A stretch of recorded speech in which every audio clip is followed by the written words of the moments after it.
I'm Karen Graves, the CEO of D3G Coaching and Consulting, and I'm a business growth expert, also a Wisehurst expert in sales and revenue generation.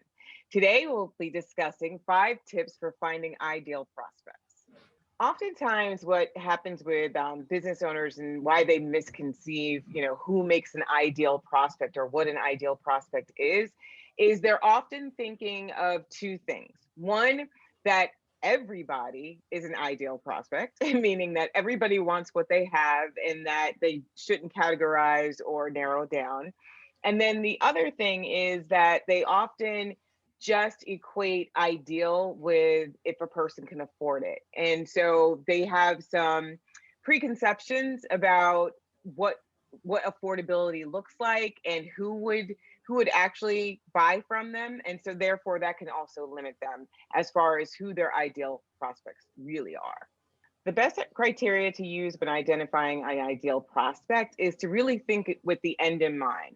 What is it that you are offering?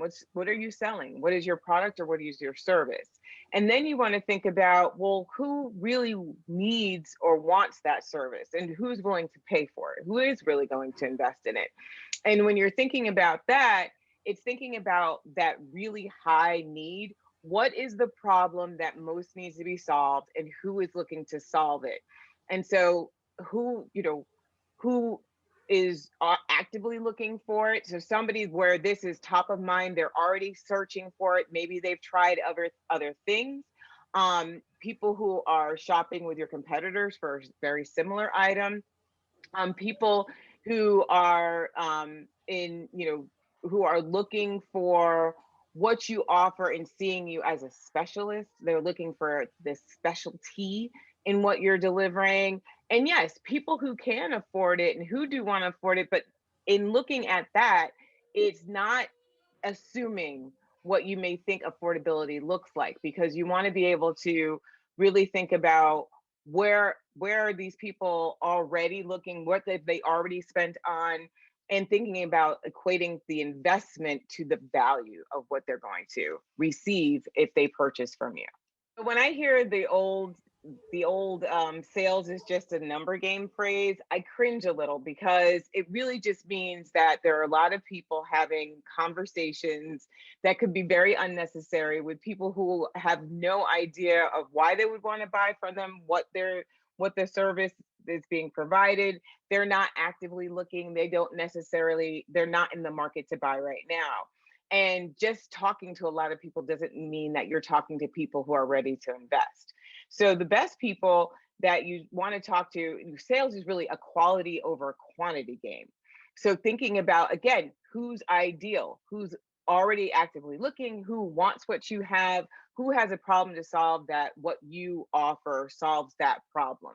If you're looking for specifically for that group of people, then you can narrow down and be very specific about where you're looking for people, who exactly you're looking for, and instead of just talking to anybody and everybody with a pulse and a purse, as we used to say in sales.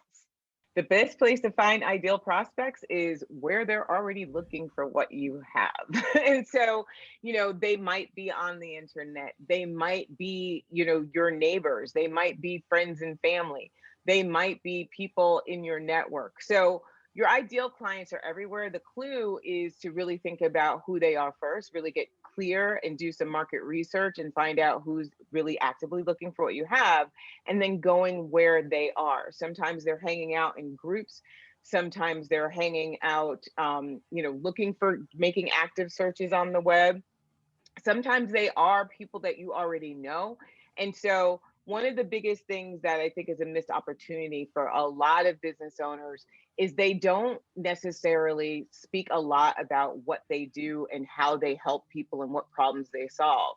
And so the more people that you speak to who, know you, trust you, like you, the more that word spreads. So you can't limit yourself and just say, oh, my friends and family have already heard this. Lots of times they've forgotten or they need a refresher.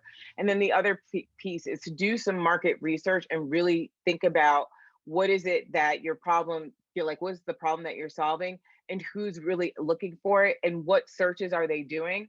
and start going to those sources of the search. So, whether it's an association or whether it's a networking group, whether it's, a group of people who, maybe you help moms with babysitting services, and maybe it's a group of moms with toddlers. You want to think about starting with the end in mind and really thinking about where, like what it is, again, that problem that you solve, the solution that you offer, and where would people go to find it. I invite you to connect with me on wiseher.com. Go to search the experts and type in Karen Graves. That's Karen, Karen, Graves, Graves. Thanks so much.